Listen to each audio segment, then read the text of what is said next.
Okay. Good evening to everyone.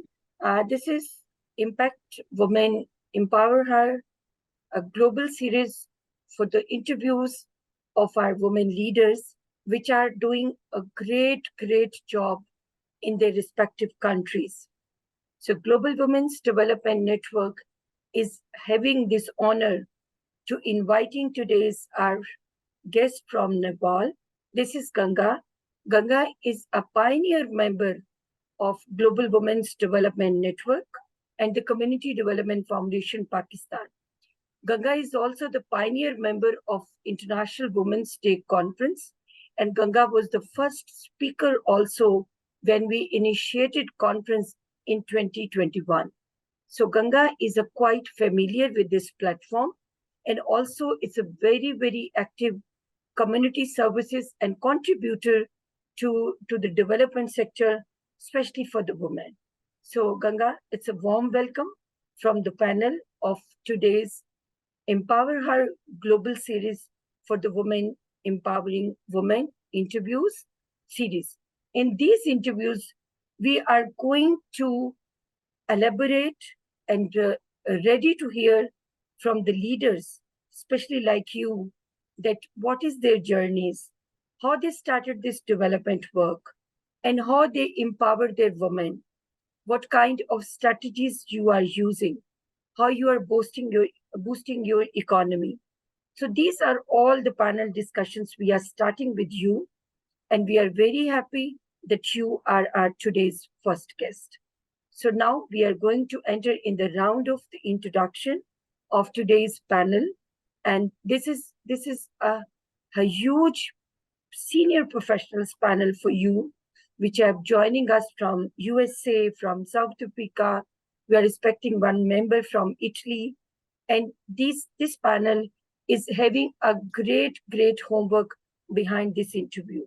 We have a lot of conversation before joining you in this interview, and we have a great discussion regarding today's 1 hour interview with you. So let me give the mic to, first of all, Sir Enan Bakar. Sir, kindly unmute yourself and briefly introduce as a panel of today's interview.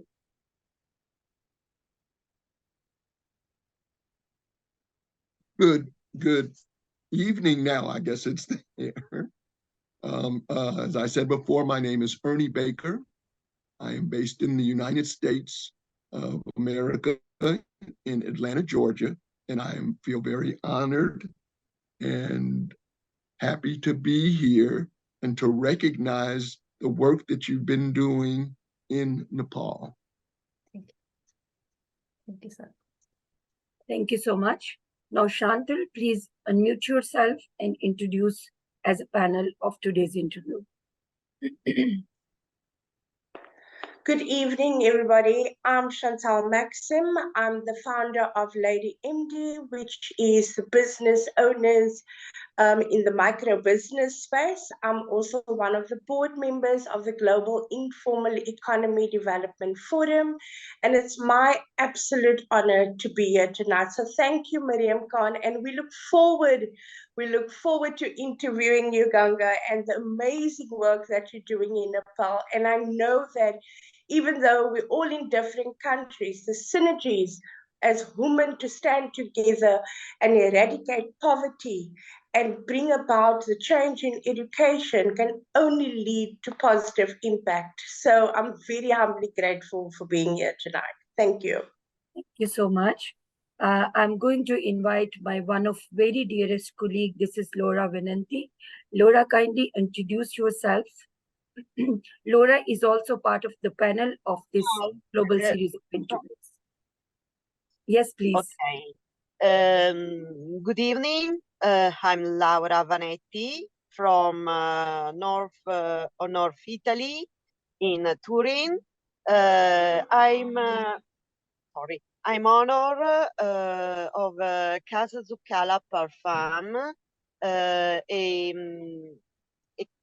a company based in Turin, and focus on a parfum of luxury perfume. Thank you so much. Now I'm going to invite finally Ganga. Well, Ganga, kindly introduce yourself and then we start your interview. Once again, namaskar and good evening from Good evening. Nepal. Thank you, Maria, madam, for such a nice my introduction. I feel so honored and lucky to be in this platform. Sometimes I apologize for sometimes I'm away in the mountainside and I could not update you, and I would like to apologize for that. Sometimes I'm away, and thank you so much for first time you prioritize for share about experiences. I'm trying my best. Okay. Thank you. Thank you so much. May I start? Yes.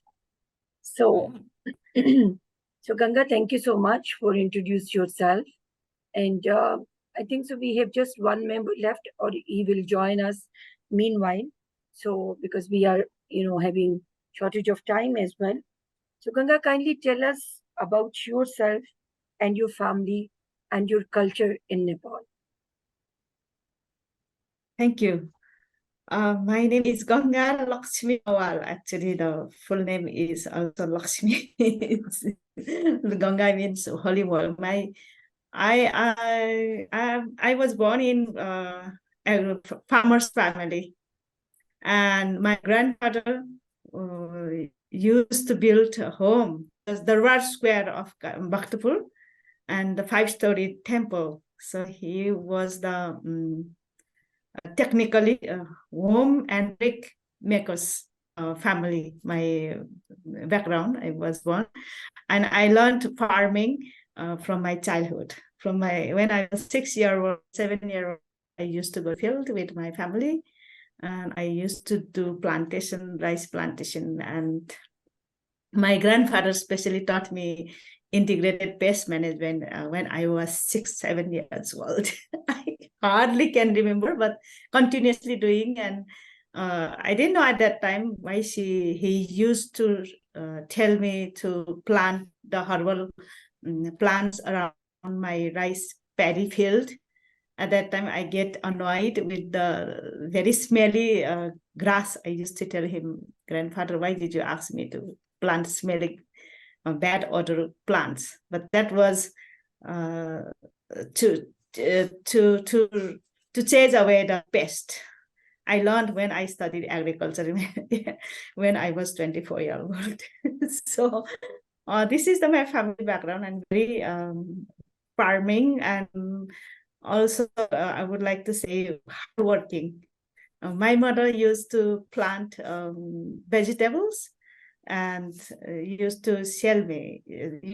She used to send me to sell vegetables. So I used to sell vegetables, and it was really interesting. And my basic education was I studied in government school, and I started learning English when I was grade 4. Wow. So, the Nepali education, the English used to be poor, and after my elementary school, I went to British Council to learn English. And from school also, we used to have 2 months long holiday in winter holiday vacation. So I used to learn from my grandparents and my mother how to make the mat from straw. Nowadays, it is known as organic mat for like carpet, straw carpet. Okay.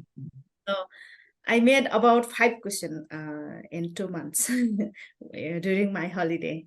So before holiday also, I learned crochet when I was about 12-year-old. I knitted a woolen hat with sheep wool, very dirty sheep wool. It was very sticky in my hand, and I learned it from the morning to evening. It took me whole day, and at the evening I hot it with the crochet. and bleeding, and I earned 4 rupees at that time. So that was my first earning as a entrepreneur.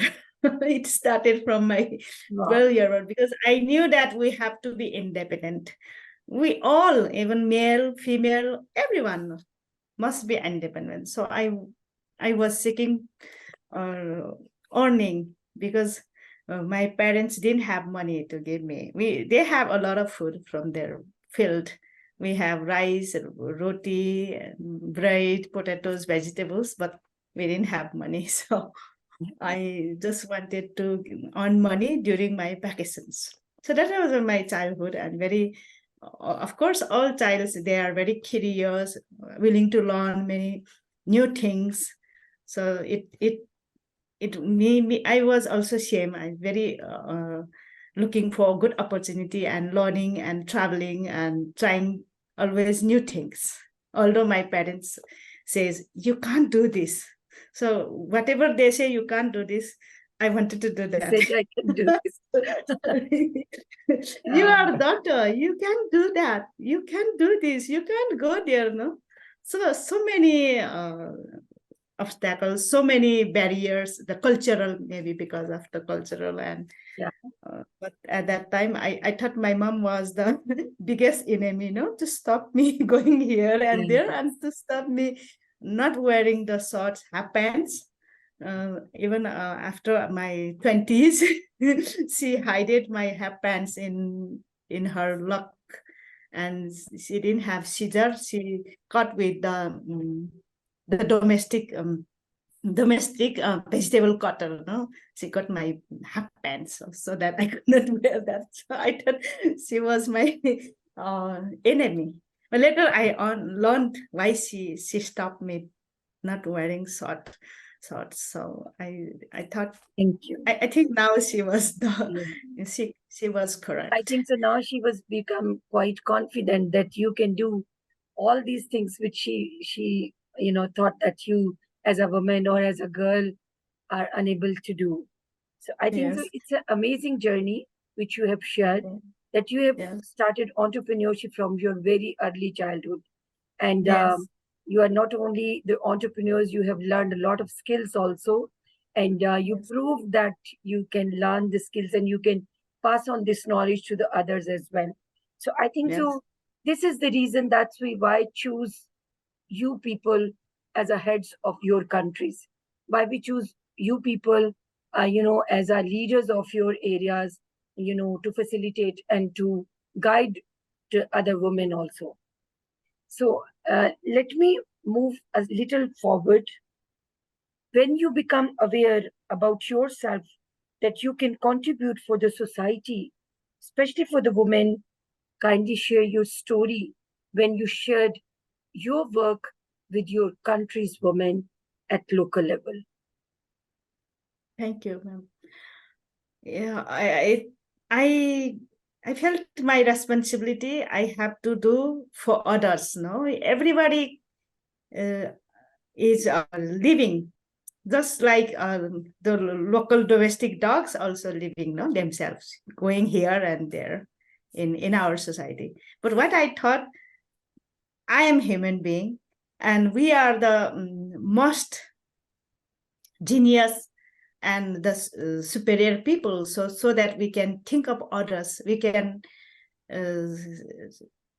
think what we have to do in society. When it was also, I learned from my childhood. About I was 13, 14 years, I used to go to Bihar, the Buddhist Bihar, Gumba, with my colleagues, my friend. So I listened their the cultural speech, the Buddhist speech, Buddhism. I studied in monastery, so I learned from there about we have to be human. We are human being, but our behavior must be as human. Yeah. So what is the main reason of the human? I learned from there in monastery. So from my childhood, I used to donate money to the monks and to poor people. Even in my childhood, I used to do that. Although I didn't have money, but whatever I could, even small amount, I used to contribute. But when I thought about the women, they are really in pain. Women don't have money. They don't have although women and men are as a equal rights. The Nepal government has given equal rights, but the implementation is very poor till today. But at that time also, women are suffering. Although women work 18 to 16 hours a day, it is not counted as paid. It doesn't mean that we are asking money with our home, with our husband or parents for our work. No, we are not asking money for cooking rice for them. No, but there is no attached with the production. No? Women, all the work is not recognized as production. So that was my thought from the beginning. Women work a lot, but why they are in suffering? The women farmers, especially when I saw women farmers, they grow vegetables, they have cows and they sell milk. And when the money from milk, the money was collected by men. Actually, the women farmers work hard. They produce vegetables, and the money from sold vegetable was also kept by men, and they have to ask men for money.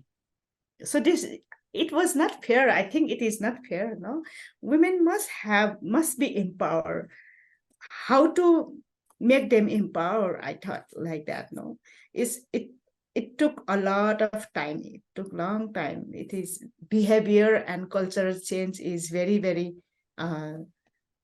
difficult, and it's long-term impact. So I learned it how to make them empowered by socially, culturally, and economically. If they have money, so they become confident. That's why I joined developing NGOs. I learned how in media house about the development worker, PRA, so such a thing. And I recruited and I went to the mountain. It's very far mountain, high mountain areas. And I saw women are very dying there. Women didn't have proper medication, no doctor in that village. It is in Humla. The name of the district is Humla. Till there is no road transportation. So we have to go from Kathmandu to Nepalganj, one plane and another small plane, and again walking about 3 to 7 days walking distance, a very remote area where I saw women are very deprived and people are dying. In 2007, first time when I went, people were dying from diarrhea. Can you imagine people will die from diarrhea? I was so shocked because they didn't have medicine. 15,000 of population have never seen doctor at that time.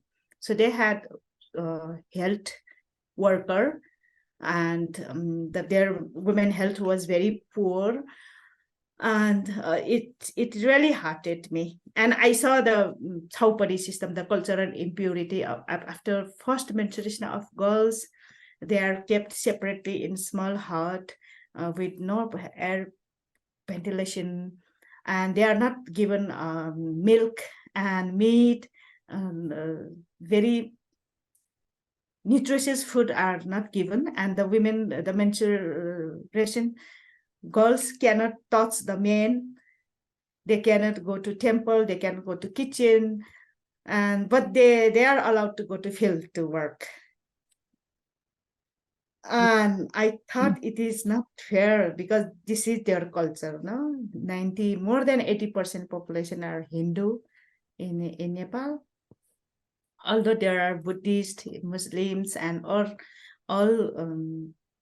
religions practice, even Christianity practice here, but Hindu dominant. And in that village, the Hindu culture, they think the menstruation is impure, and even I because of that I slept in one cow shed one night. So it is really the story I have seen, I have felt, I have experienced. So I thought how to uplift them, not only economically, the deep-rooted social taboos, culture, and it is really, I cannot stop them directly to stop your culture. So slowly, I work with them. I taught them how to grow vegetables. They had only 2 types of vegetable in that mountain. They had radish and pumpkin, so no other vegetables. So I carried the carrot, cauliflowers, leafy vegetables, a variety of seeds and saplings and the fruit trees, food saplings. So slowly they trusted me. I was teaching them the sustainable agriculture for food security, and that is the district is known as the food deficit area of Nepal.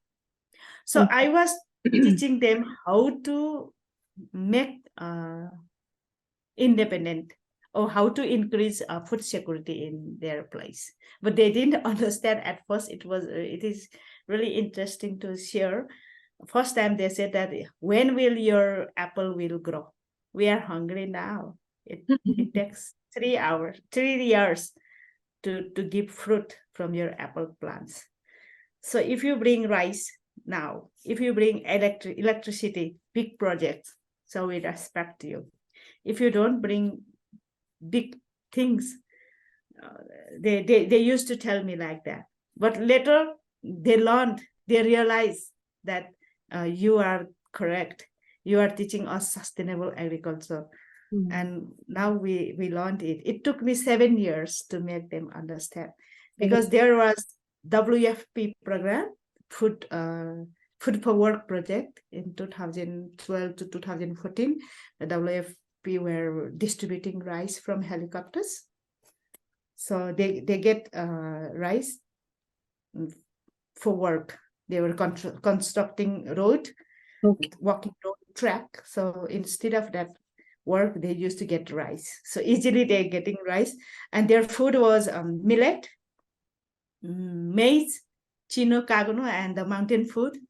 They were replacing with rice. So when the project stopped in 2014, they were not getting rice after that. So they realized that I was correct, because I was teaching them how to grow themselves. This is the one story, and another we have. Thank you so much. It's an amazing story and amazing journey to move towards the sustainable agriculture and to push your women also towards this, profitable business, and also, make them habitual for the food security and food production as well. I think so. This is one of the bigger achievement as a woman leader in your country, and especially in your area, in your association. So kindly tell me very briefly about how can you feel yourself different and supportive than others, like in the culture which you are sharing with us. How can you prominent among the other women in your country? What are your thoughts and experiences? What kind of, the painting and highlighting points which make you a different person than the others? Is there any base, or is your family support, or you are having some other good potential in you personally? What are the things? What are the strategies which making you a different person and a different leaders than others from your country? Thank you, ma'am. I think all human beings are same. I'm not different than other. No, we are not saying that you are different. You are very cute human being. But I feel I'm good-hearted person. Yeah. So I'm good-hearted. Yeah. Very But kind person. We are Kind thinking that you are different because of your very, very good and impressive work. So my question is related to that strategies which you are using and which are making you a different person than others in your country. Yes, I'm coming to you, ma'am. We actually want to we actually want to hear this strategy for our other, the learners or other, our audience, that what is Ganga and how you make a Ganga as a leader and as a person which you are sitting right now. So this is the question. Yes, I understood, ma'am. Actually, I'm just coming to you, and I just wanted to start as to be a good leader. We should have good heart and and honesty in our mind and feel responsible. But I felt responsible. I feel like if someone in grief, if someone is pain, I feel like that's my pain. No, that is the main mantra, or what is the things that I'm different. I would like to tell. I feel like I could not see anyone in pain or suffering, so I just like to go ahead and support. No, that was the main key. And the strategy I used is I made a women group in the villages and even here throughout the country. I just form women committee, women farmers committee. So through that committee, throughout the country, we provide them training, depends on their geographical variation, because Nepal is a very zigzag, no? From 70 meter from sea level to 8,848 meter Mount Everest. So we have from 70 to 8,848 meter high. So we have different cultures, different food, different plant, different weather. So we do from depend on the geographical variation. So we provide training to the women. And my daughter is saying, Babu, sorry. No problem. We make women group. And we do the need assessment. So what kind of do? For example, for Tarai in Western Nepal, we provide them the natural fiber product like takia, bags. We because they have available that grass, long grass with flowering. I think is in near river bank. It is called gas. So we taught them how to make the natural fiber product, because they are good in that, and that is available. That is traditional making. We just change the designs. So that is one product in that area. But in other areas, women do woolen things, woolen knitwears. So they are good at that, and we just added them the different designs. And in eastern part of Nepal, they are good at cardamom farming. So we help them to market cardamom. So they are selling cardamom in India. Okay. So we are helping them to sell in Dubai. So for better price and better quality. Yeah. So different district, different product. So we have women committee, somewhere cardamom farmers, somewhere honey beekeeping also we do in Surkhet in Midwestern Nepal. We teach them the beekeeping, because they have a lot of variation of the plants. So we taught them Serena bee honey beekeeping. Serena is the local traditional Nepali honeybee. So we have another also mellifera. Mellifera is the honeybee imported from England many years ago. So different type of honeybees and different types of honey production, and we help them for marketing. That is another place. So this is how we work.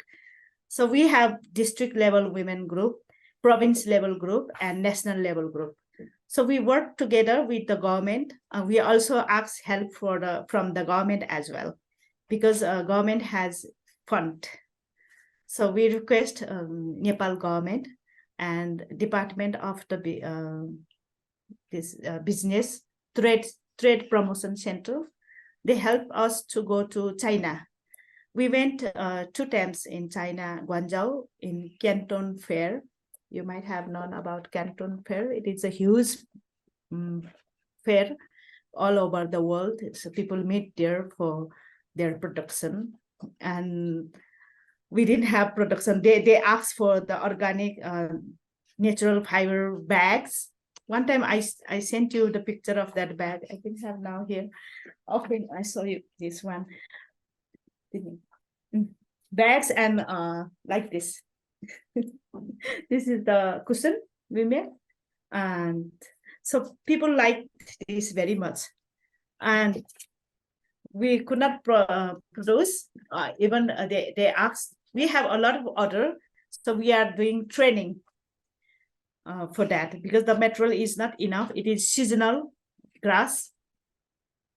That was our challenge. It is really challenging and interesting. I think if we work hard, it is possible. So we are still doing, although we did, we have been doing, we had been promoting, we have been doing in agriculture sector, on farm and non-farm product, and linkages with the market with the farmers. And we are also supporting them, women, through our cooperatives. Also, we have women cooperatives. Every cooperative, we have minimum 500 members. So all over the country, we have about 6,000 women are engaged with National Federation of Women Group. So they all are, we are not selling their product, but we are linkaging market. We are showing them market. We thought if we collect from them and if we sell, so we will be like middleman. Middleman. So we are not doing middleman. No, I don't like actually the word middleman. No, so I just wanted to give them the real price. That's why we are link them with the market in Kathmandu from all over the country. So sometimes they ask, okay, please, you take and you sell. We ask them to bring and you sell. I will show the shop. This is how we worked. Thank you so much. Thank you. Welcome. Now, I'm giving the mic to my, panel. It's Lady Maxim. Next questions and next part will be covered from our side. It's over to you, ma'am. Thank you. Thank you, Ganga. When I come from, the unemployment rate is so high. Yes. Our corporate and our government cannot create jobs. So it's important for us as women, because over 60% of business owners are women. So we're the ones that create the jobs, and just listening to you where you're creating the provincial and the national and just creating an economic hub, which is a critical component within the processes. So I've got 2 questions for you. Okay, I've got loads more, but we'll keep it to 2 for now. So if you could share your 5 initiatives for women which you started and promoted in your country for women. So just initiatives, 5 initiatives that you started in your country for women. Yes. Farming,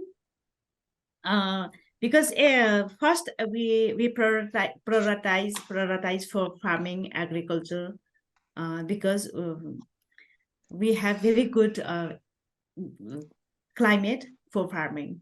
So women could, it is also from the culture, most of the people are farmers here.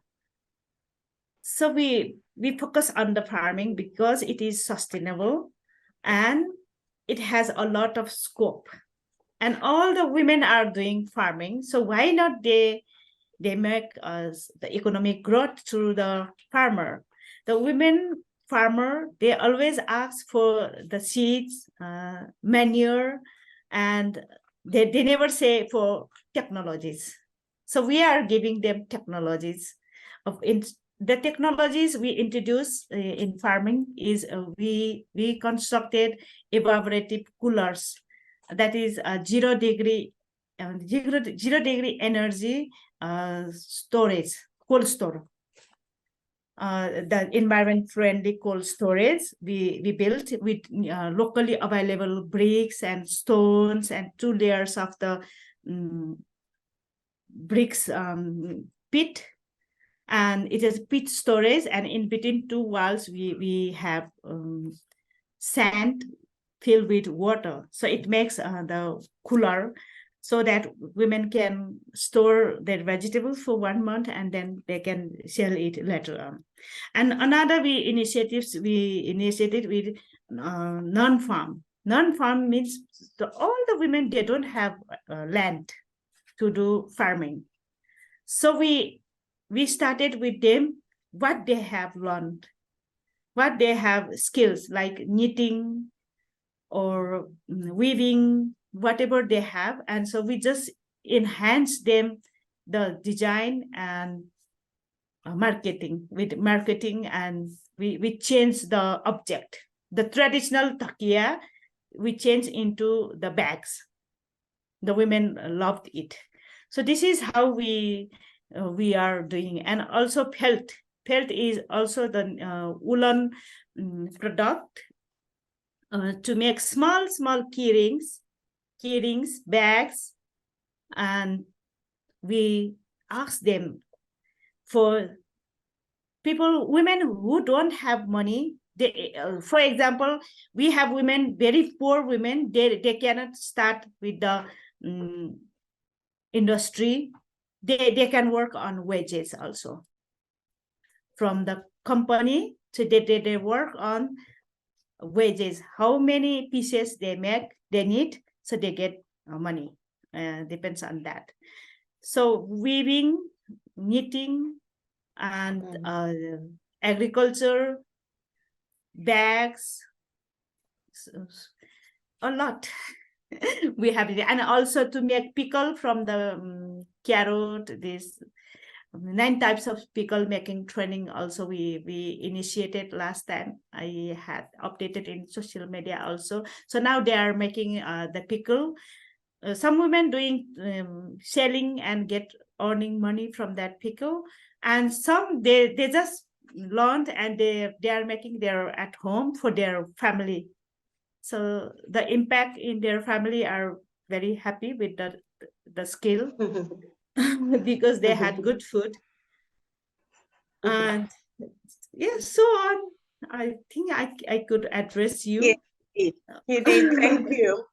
Thank you. And then what are your strategies for women development, especially in your country's perspective? So you've spoken around the different sector, which is basically your agriculture, your clothing and textile, your farming, your retail. But what are your strategies for women development, especially from your country's perspective? Okay. For development, we have the only EmpowerHer. I would like to also address this, our platform. Actually, EmpowerHer, the empowerment, as I learned from the Oxford Dictionary, is empowerment is to make them stronger, and to make them speak for rights. So in our initiative also, to empower women, our main strategies is we bring all the women together, and together is strength. So we are advocating for women job, women rights to the government as well. Because if only one woman or one girl speak, it is like no hard. So if we group, if we initiatives, if we National Federation of Women Farmers, if we go together, so it is hard. So we have been to the ministries, government ministries also. We are asking for our economic growth and women rights, as well as to teach them how to become strong and how to become independent. So now I would like to repeat again the through National Federation of Women Farmers, we district level, province level, and central level. So we collaborate with each level and work for everybody in throughout the country and even in outside. We have some partners in India also. So we visit and we learn from them also. In Uttarakhand, I've been and I have seen the women group like us working there. It was very interesting story. I learned from the Amul Doodh factory, Amul milk production. I have been and I have seen that was also a cooperative. Through cooperative, how big they are. So we are doing something like this network. It is useful for women development in terms of economic, socially, and social, and also political, because women we are also always aware, because we learned that politics is dirty game, no? Everybody says. But if we always say dirty game, and how politics will who will go in politics, no? So clean person must get in politics and do development. So we are advocating to make politics clean. So clean person must go. So we cannot stay away like politics is dirty game. So it is we are just making so this is how we are making aware women also to get in politics, no? Because if women are in politics, then I think the women can understand, and women can write laws, act for women. Because now Thank you so much. I'm not blaming the male, I'm sorry, Erin, because in the public context It's a formal discussion. I'm talking It's a about formal the public discussion, no context, problem. because all the women acts has been written by men.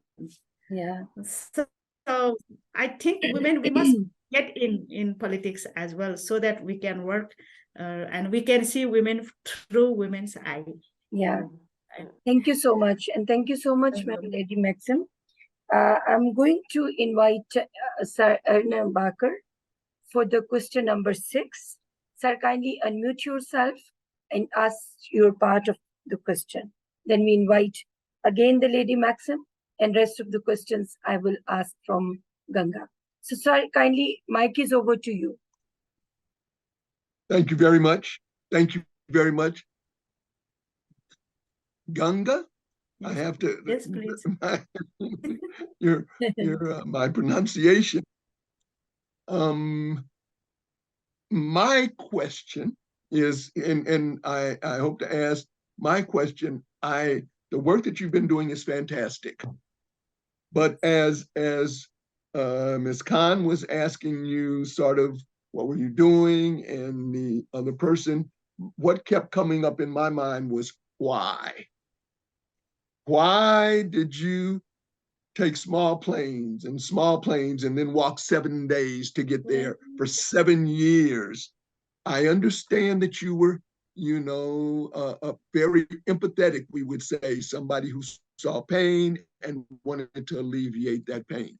But I think the why is as important for women as the jobs, as earning money, because it is through that. You mentioned about politics, but as the why, the women, people, men and women, need to have the why that keeps them going against the odds. So is there anything that you would like to say to me, being an American, okay, about the why that it takes for you to continue to go step by step by step against obstacles, against issues, and so forth and so on. So that is that question. Am I giving you a clear question? Because I think that is the lesson that women, from the women leaders that I have seen, that is what they have to share to other women. And I know from working in civil rights here in the United States, how hard that is to talk to people and have them have their own why for what they're doing. Yes, that- thank you. is that- Thank you. It is really interesting, and I loved the questions, your questions. Why I went there. Actually, that was at first that was my job. I joined an NGO, the non-government organization. They are working for sustainable agriculture for food security. So when I joined that office, also my boss asked me about, do you have any agricultural experiences before I go there? What I told my boss was, I myself is farmer. So I was born in farmer family. I have been grown up rice planting vegetables, irrigating plants. So they were one madam and one sir. They were very happy with my questions, because I myself is farmer. So they choose me. They recruited me as a program officer. So I had to go that area, although I knew the area is very far and no food, no road, and it is very underprivileged, and out of 77 districts, so that is the most underprivileged and most food deficit area. It is about 3,600 meter high, the village. So, and very challenging. I accept the challenge because I thought it was my good opportunity to deal with people, because I'm an anthropologist. I did masters in anthropology. So of course, in anthropology, I love to talk with people. I want to learn their behavior, what they eat, what they do. It is really, I thought it was my good opportunity to meet the people out there. So that was my first. I went as a the staff of that office. So when I saw their situation, the one pregnant woman was being checked up by male health assistant, not doctor even, and lying on the table, the study table, no curtain, no door. So all the kids were watching like this from outside. The pregnant woman was being checked out. I could not bear it, being women, being pregnant. At that, before that, I had experience of pregnancy. I have experience women, so I could not bear the scene, the women, how women. I felt so embarrassed. So I felt it touched my heart. So after that, I searched what they do, what they eat, their culture. When I communicated with them. So I thought I have to work here, even after finishing my job from that office. So this is how it changed me. Still today, I choose my PhD study area in that same village where I was. They let me sleep in the cow shed because I was impaired because of the menstruation. So I choose the same village because I had experience of being suffered, because many girls were killed by rape also. They were raped during their menstruation. They were outside home, far away from home, small hut. They have to sleep with less ventilation. Some of them were snake bite, and they died of snake bite. And some girls were raped, and I felt myself really suffocation at night. I could not sleep. luckily I had one sleeping bag. So I was inside sleeping bag, and I woke up at 3 o'clock in the morning and I went out. So the humanity, I think humanity inside me made me to work for them. And I found a lot of pain in their lives. So another village I went. Another village in far western, also shame I found. So I thought, why being a woman, if we don't think of them, who will think of them? Because the government has the government want to abolish this culture. So government has already destroyed thousands of, about 22,000 huts, like that's how Pari got, that is got the small hut has been destroyed nowadays. Now they are not allowed to sleep in chowbar during menstruation as per government act. The government has, I think it is a kind of good, but what I found as a researcher now, when I went last 2 months ago for data collection in that village, now I found very horrible. Even now they are sleeping when they have menstruation, they just get a plastic sheet, small plastic sheets, and they sleep outside home in their field. What steep line field. So it is step, and under that step with plastic covered. So now they are more vulnerable, I learned. And why they stay like that, I again asked. Nothing has been changed, although government has said already, if someone sleeps outside home during their menstruation, or if someone compel them to sleep outside, so they will be punished, you know. But nothing has been implemented. But even horrible. So I wanted to learn why they're doing that. So I found the sustainable energy. They don't have a good energy in it. Is a cold place. They don't have fireplace. They don't have a separate room during menstruation. They need some privacy to change their clothes, to change their sanitary pads, or to clean. They don't have water nearby their homes. They have to fetch water about 1 to 2 hours. They have to walk away from home to fetch a pot of water. And they don't have private room in their home. Their home is very small, and they have on the ground floor, they have cattle, cows and buffaloes, goats.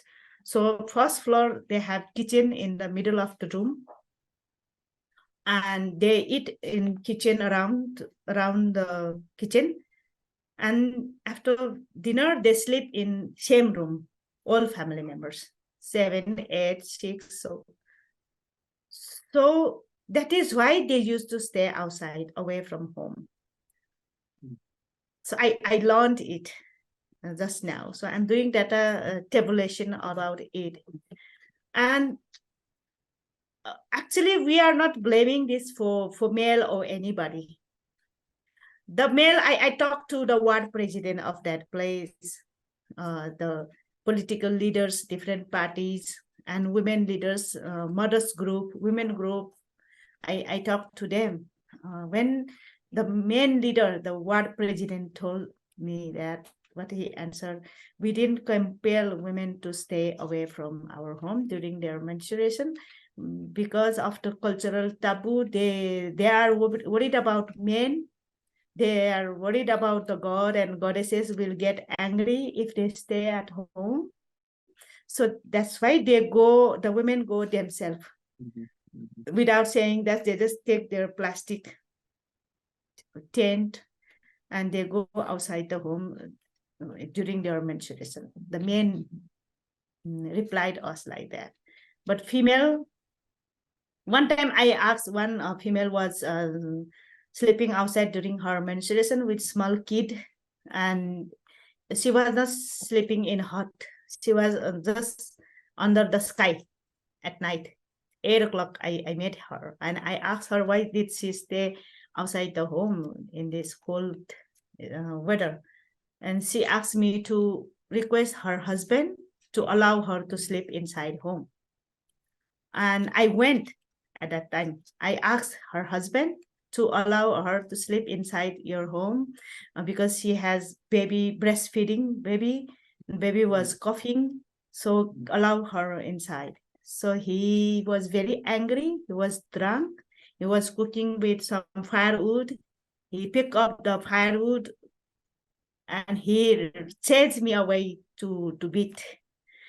Where are you from, women coming here, and you are spoiling our women here in Philippines. I felt very sad and I could not eat dinner at that. I ran away into police station. There was a small police station. I ran away and I felt guilty that who am I to ask them to stop their culture. No?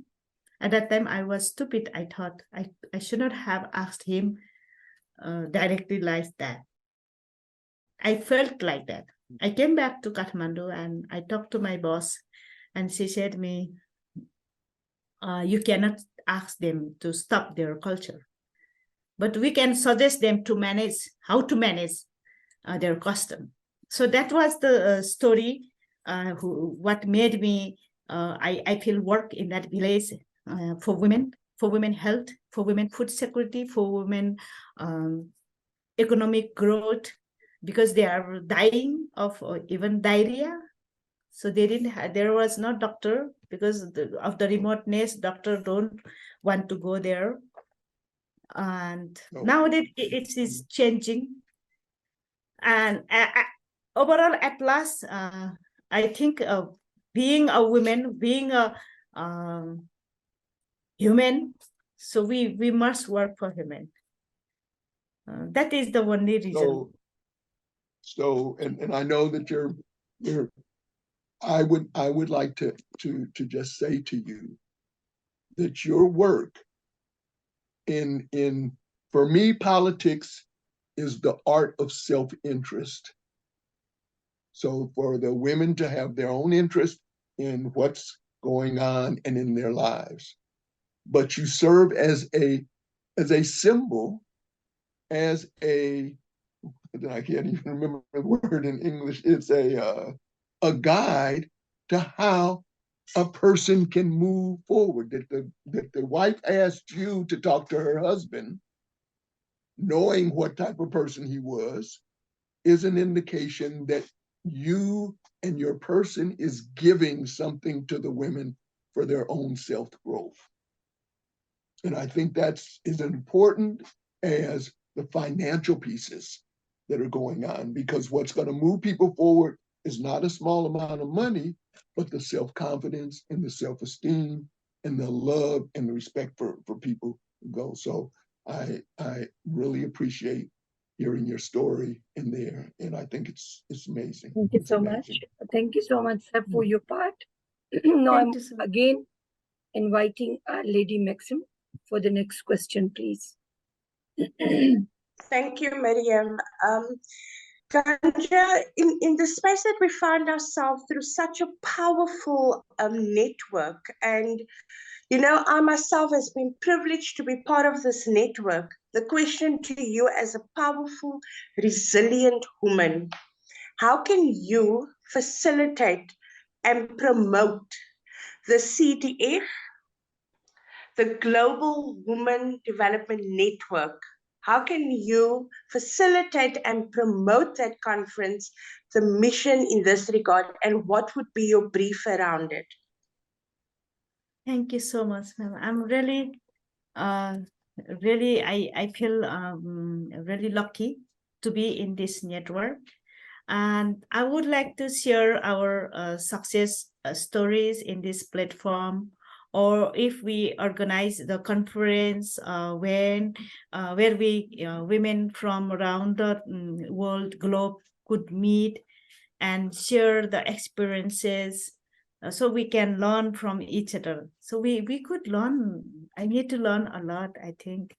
So I would like to share my experiences as well. So this is how we can make each other strengthened, I think. And I would like to also contribute this network by sharing and learning. As I said, I also need to learn a lot from you and from the globe. Thank you so much. For the next question, I'm going to invite Sir Ernan Bakar again for the question number 9. And then we are having the last question. And at the last questions, we are also offering, one of the invitation from the organization, which I am definitely described to you. So kindly, sir, question number 9, we are again inviting you to ask to Ganga.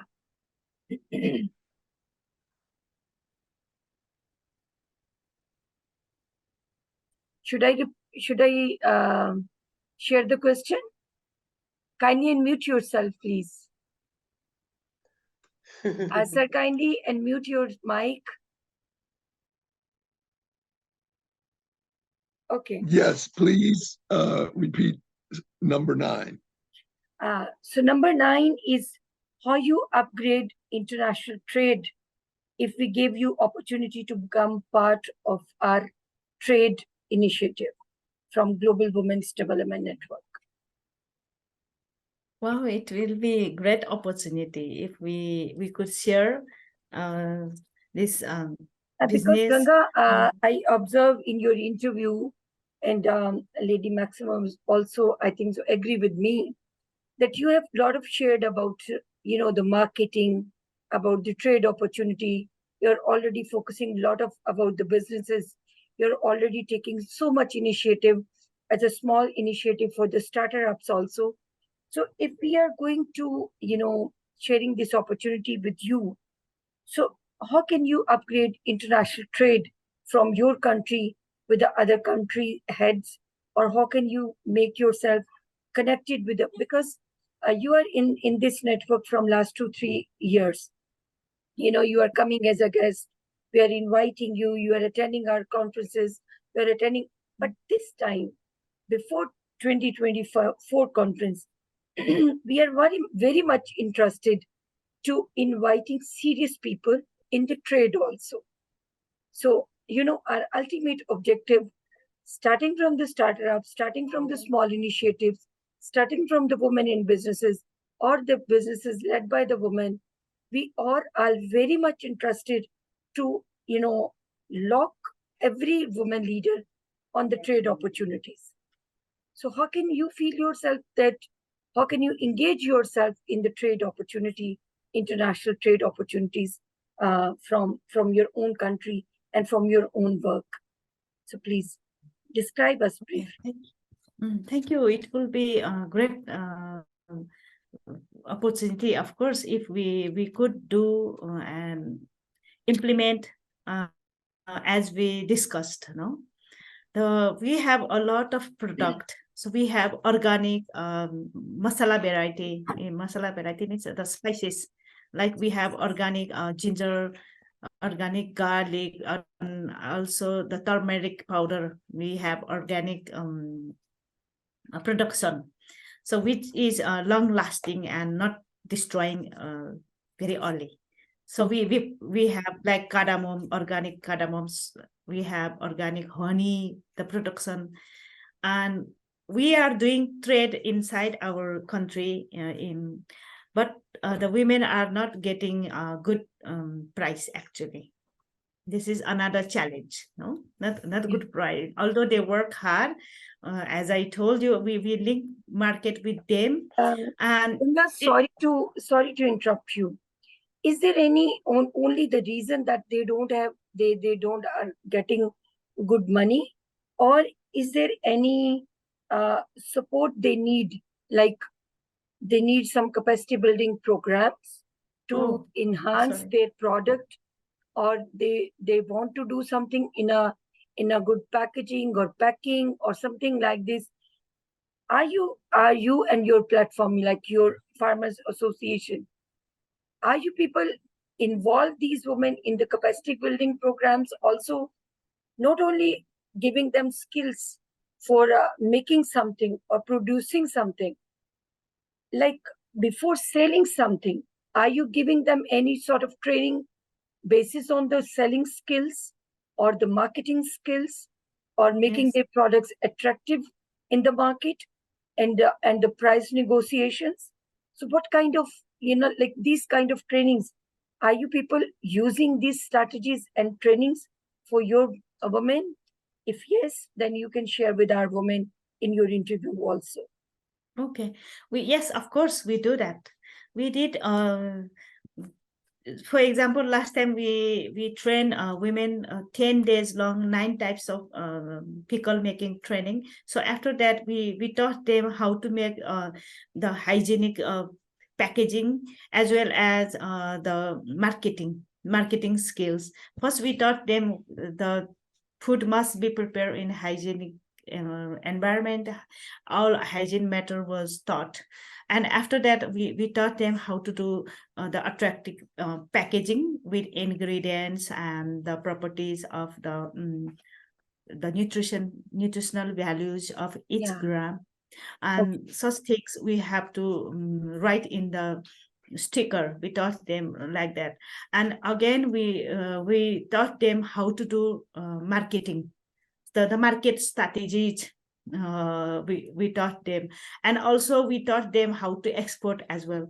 If women want to sell outside country, outside Nepal, so what will be the process in terms of the customs clearance and how to get approval from the government, such things we taught them. Okay. So these are the already part of your program. Yes, we do that. It's very good, very good. Thank you. Also, if organic products, so that has to be certified. For organic certified, and that is 2 types of certification in Nepal. One is the CSI is participatory certification, that is locally participating participatory observation, that is also known as the organic, by observing with the government officials and the certificate, the inspector of organic inspector.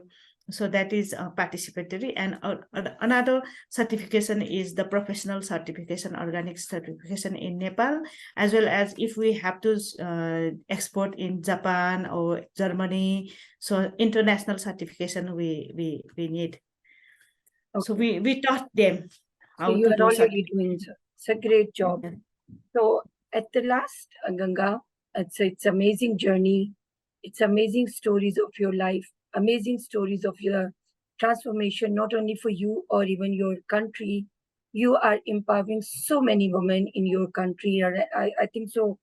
We are very right to select you as a first interviewer in this global series from the Global Women's Development Network.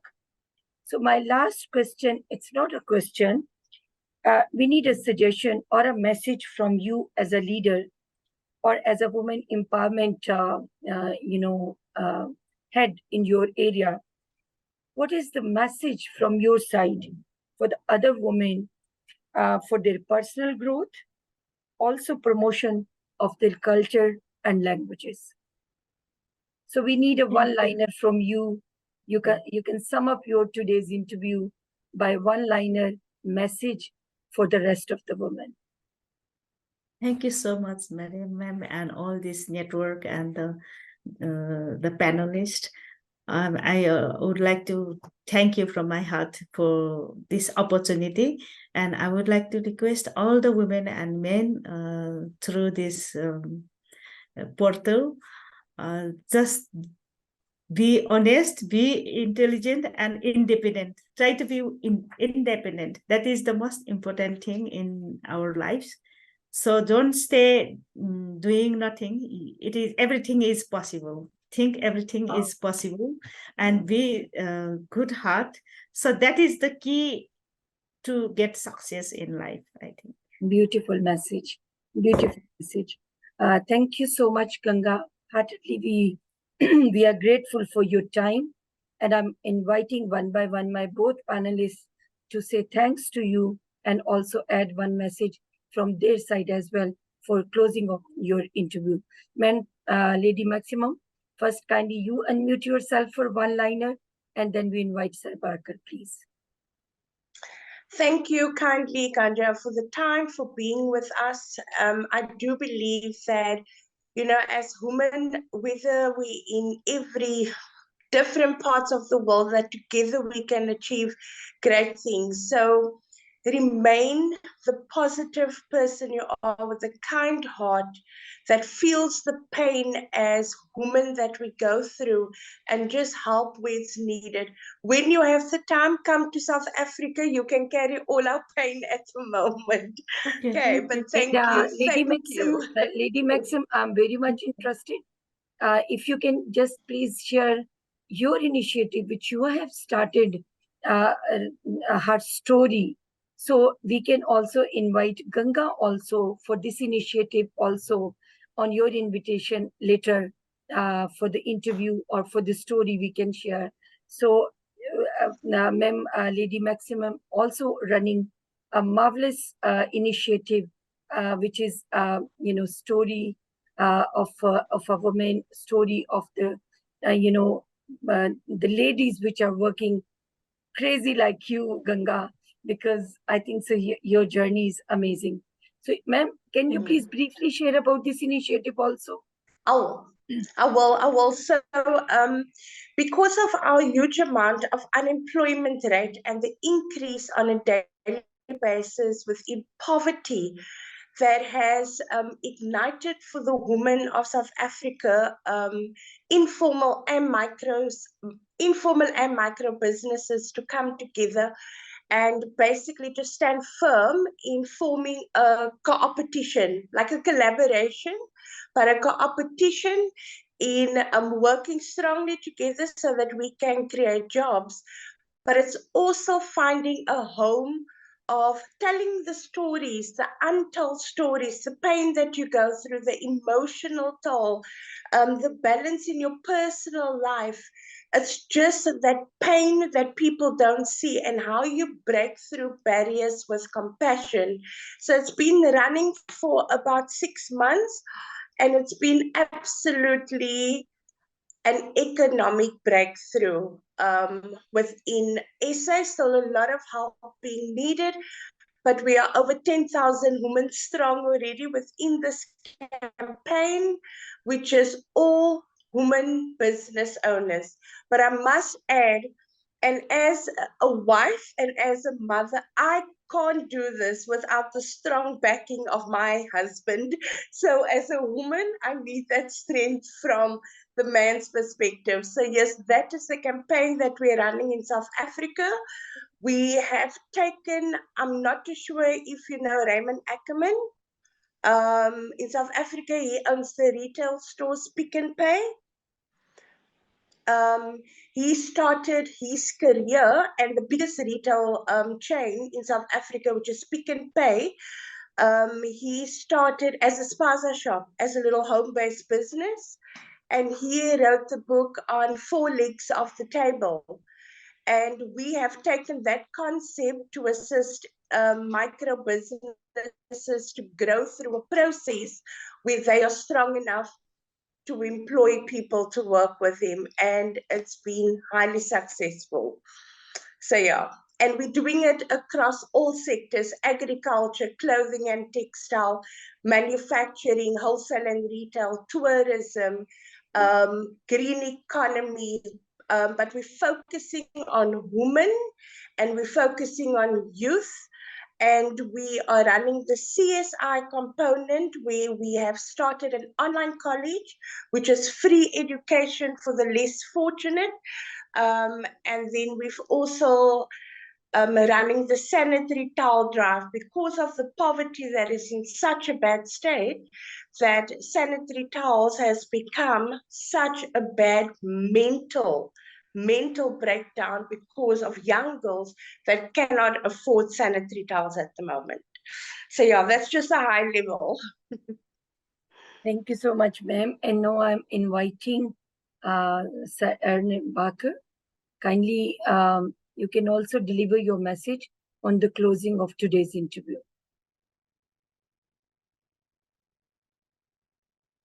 First of all, I want to thank all the women leaders here for allowing me to sit and listen. It was a great learning experience for me. And that the pain that I've heard, the I don't want to call it a struggle, the growth that I hear is necessary to be spread all throughout the different countries. In the United States, in Latin America, because I'm a person in the Western Hemisphere here. And in fact, lady, one of my top contacts is in Joburg right now, Ms. Rodessa Jones, who is the founder for the Theater for Incarcerated Women. So she has been working across the United States and in South Africa and in Italy to be able to empower the women that have been put in jail for some, as you said, some of the very intense issues that center around their relationships with men. So what I would like to just say is to continue to build your self-esteem and your power, just like it is in the family, in my opinion, is what's also needed for the world to move forward. And thank you very much. Thank you so much for all amazing closing messages. And thank you so much, Ganga. You are, I can say you have set the history, and you started today's initiative. And now this initiative as an exemplary, we can quote in for the every next candidate as a woman leader from different countries. So we invited you also for the next interview as a panel, because you experienced today all questions. So you can join us in the next question as a panel also to ask the same questions to any other leader from any other country. So thank you so much for your time. And we will issue and we will, broadcast this interview after editing within 1 or 2, 3 working days. And we will also send to you to share in your community and in your public also. Thank you so much, and good night from my side. Thank you. Good night. Good night. Thank you so much. Pleasure. I would like to participate in next session also, so that I can learn a lot. Thank you so much. Thank you so much. Thank you. Thanks Okay, for good your night. time. Thanks Good to the night. whole Thank panel. Thank you. Good night. Bye. Thank you. Good night. Okay, Good night.